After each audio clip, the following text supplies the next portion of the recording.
If I'm recalling correctly, I believe that I have rewritten one scene in my novel 14 times now.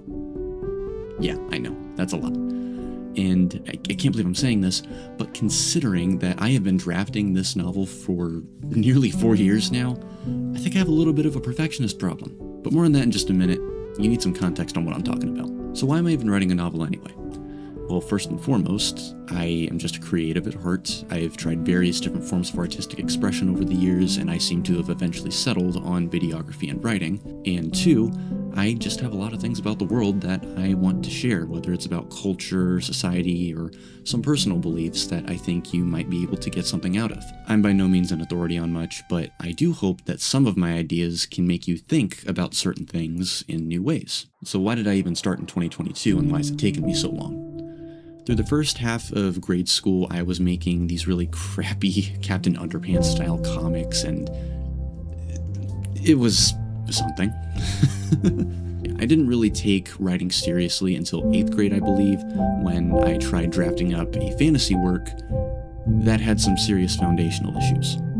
So I spent the rest of high school just trying to figure out what makes a good story, good characters, good dynamics, serious emotional beats. I could go on. Eventually, in early 2022, I finally came up with my current idea, a sci-fi fantasy blend that just makes the reader's imagination go wild, because there are elements of the individual genres that I just can't do justice without directly integrating it. On the surface, the genres by themselves are either anywhere from kind of popular to meh on their own, and my hope is that this blend will just kind of rejuvenate the love for these genres to hopefully a broader audience. Okay, so now we'll talk about this rewritten scene, and make sure you buckle in because there's quite a bit I gotta yap about.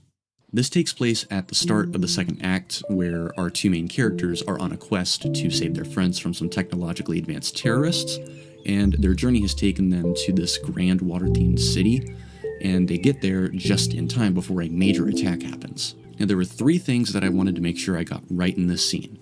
1, I set up the majesty and scale of the city well.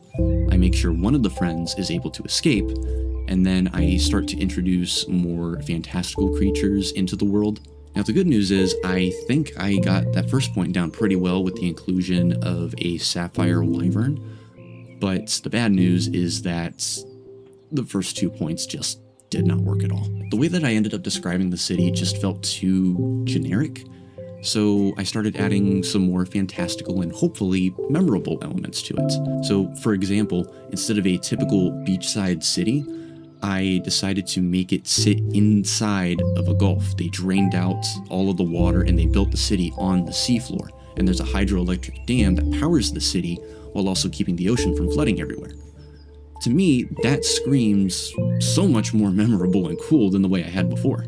And then the way that I just had the friend escape just, oh gosh, I'm gonna be cringing the entire time I'm talking about this. Long story short, one of the MCs blew a giant hole in the enemy's warship, and that hole happened to appear right where the friends are being held, and the MC flies up in his hovercraft and he manages to get one of the friends in, but he doesn't get the other one in because a bunch of goons show up. I think I don't need to explain why this doesn't work. So why was the prison ward on the very edge of the ship? What insane luck did my MC have to blow a hole right where his friends were? Yeah, at first I tried to find out a different method for the MC to be able to save the friend. Maybe he can find some kind of exploit in the ship's shield that he can get through, but that's only going to take him so far. I eventually got to the point where I just said, it's going to be too convoluted for the MC to be able to save the friend himself.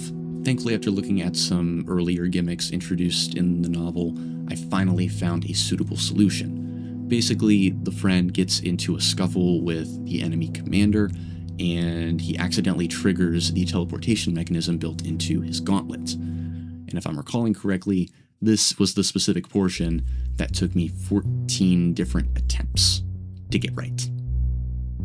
It should not have taken me that long. And if you want to know specifics about how their scuffle ends, you'll have to wait for the book to come out. Sorry. Please keep in mind that this is just one scene in a story that I hope to make an entire trilogy out of. And I know that's asking for a lot. I have spent so much time working on the culture of one people than I have one of my main villains. If that isn't messed up for writing, I don't know what is. I'm trying to build this world in a way that people can be obsessed with it for years to come. And it has been such a treat for me to figure all this out. Is it taking me too long? Absolutely. Am I having fun with it? Absolutely. Just the cultures, the dynamics, all the abilities, and the emotional beats that I haven't even shared yet. I'm just so excited to finally get there. All of that said, I'm still nowhere close to having a fully completed first draft. And to be honest, I can't tell if it's perfectionism, getting lost in the scope, or if I'm just getting caught up in work, school, and so on. But in a sense, it's frustrating that it's taken me this long. But at the same time, I know the work will be worth it in the end. I'm not going to commit to getting it done by a certain date because I know for a fact I'm not going to be able to make it. I know myself too dang well. Yeah, it'll be ready when it's ready. It is what it is, but I hope you're willing to stick around to watch it happen. I do hope to cover more topics on writing in the near future, and the first two of which that I have planned right now are how I'm writing different types of villains. So if that is something that interests you, I think you know what to do. Thank you very much for watching. God bless.